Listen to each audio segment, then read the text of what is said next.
ഇപ്പൊ ഇന്ന് എല്ലാവരും വീടൊക്കെ വെക്കുമ്പോൾ കുറച്ച് പൈസയൊക്കെ അതിനകത്ത് വാരിയിടുന്നതാണ്, അല്ലേ? പക്ഷെ ആ പൈസ എവിടുന്ന് സംഘടിപ്പിക്കണമെന്ന് പറയുന്നുണ്ട്. അപ്പം നമ്മുടെ വീട്ടിലിപ്പം ഈ കല്ലിടാൻ വേണ്ടി നമ്മൾ ആൾക്കാർ വിളിക്കുമ്പോൾ നമ്മുടെ ബന്ധുമിത്രാദികൾ വരും. അവരിൽ നിന്ന് വേണം ഈ ധനം സ്വരൂപിക്കാൻ. അതായത് അവരിൽ നിന്ന് ഈ ധനം, അത് വരുന്ന ബന്ധുമിത്രാദികളുടെ നില ഓരോ നാണയം വെച്ച് വാങ്ങിക്കണം. കാര്യം അവരുടെ ബന്ധുത്വം ഉറപ്പിക്കാൻ വേണ്ടി, അതായത് ആ ഗ്രഹവുമായിട്ടുള്ള അവരുടെ ബന്ധുത്വത്തെ ഉറപ്പിക്കണമെങ്കിൽ എന്ത് വേണം?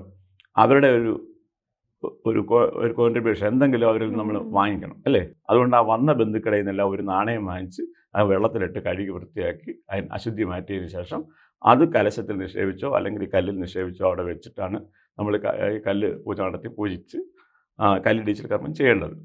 എന്തുകൊണ്ടെന്ന് വെച്ച് കഴിഞ്ഞാൽ ഈ ബന്ധുത്വം എന്ന് നിലനിൽക്കണമെങ്കിൽ, അപ്പം നമുക്ക് ചിലപ്പം പിള്ളേർ പറയത്തില്ലേ, ഞാൻ കളിക്കുന്നില്ല എൻ്റെ വട്ടിങ് എന്നൊക്കെ പറഞ്ഞത് എനിക്ക് ഈ ബന്ധുക്കൾക്ക് പറയാം, എൻ്റെ നാണയം നിങ്ങളുടെ ഈ ഭൂമിയുടെ അടിയിൽ എൻ്റെ നാണയമുണ്ട്.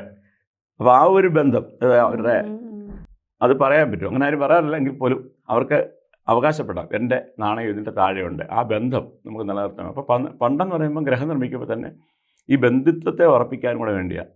കാവ്യ വീട് വയ്ക്കുമ്പം കാവ്യയുടെ ബന്ധുക്കൾക്ക് ആ ഗ്രഹത്തിൽ വരാനും ഒരു ഗ്ലാസ് വെള്ളം കുടിക്കാനും അവിടെ അന്തി ഉറങ്ങാനുമുള്ള ഒരു അവകാശം കൂടെ അന്നത്തെ ആചാര്യന്മാർ കൽപ്പിച്ചിട്ടുണ്ട്. തന്നെയല്ല, പഴയ കാലത്ത് വീട് വെക്കാൻ ചെല്ലുമ്പം അതിൻ്റെ മൂത്താശാരിക്ക് അതിൻ്റെ ഇന്ന ഭാഗത്ത് നിൽക്കുന്ന തെങ്ങിലെ ഒരു കരിക്ക് കൊടുക്കണമെന്നുണ്ട്. കാര്യം അദ്ദേഹം എന്നെങ്കിലും എപ്പം വന്നാലും, ചിലപ്പോൾ ഒരു വർഷം പിന്നീട് ഒരിക്കലും വരത്തില്ല, എന്നെങ്കിലും വന്നാൽ അദ്ദേഹത്തിനൊരു തെങ്ങ് മാറ്റി വെച്ചിട്ടുണ്ട്. ആ തെങ്ങിലെ കരിക്ക് അദ്ദേഹത്തിനുള്ളതാണ്, ഒരവകാശമാണ്. കാര്യം അദ്ദേഹത്തിനൊരു പിതൃസ്ഥാനമുണ്ട് ആ വീട്ടിൽ.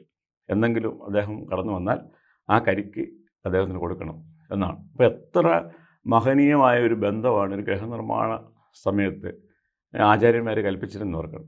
സമ്പൂർണ്ണ ജാതകം സാധാരണ ജാതകമല്ല, സമ്പൂർണ്ണ ജാതകം. 75 പേജുകൾ അടങ്ങുന്ന സമ്പൂർണ്ണ ജാതകം 250 രൂപയ്ക്ക് ഇനി നിങ്ങളുടെ കൈകളിലേക്ക്. അതിനായി നിങ്ങൾ ചെയ്യേണ്ടത് ഇത്രമാത്രം: താഴെ കാണുന്ന നമ്പറിൽ ബന്ധപ്പെടുക.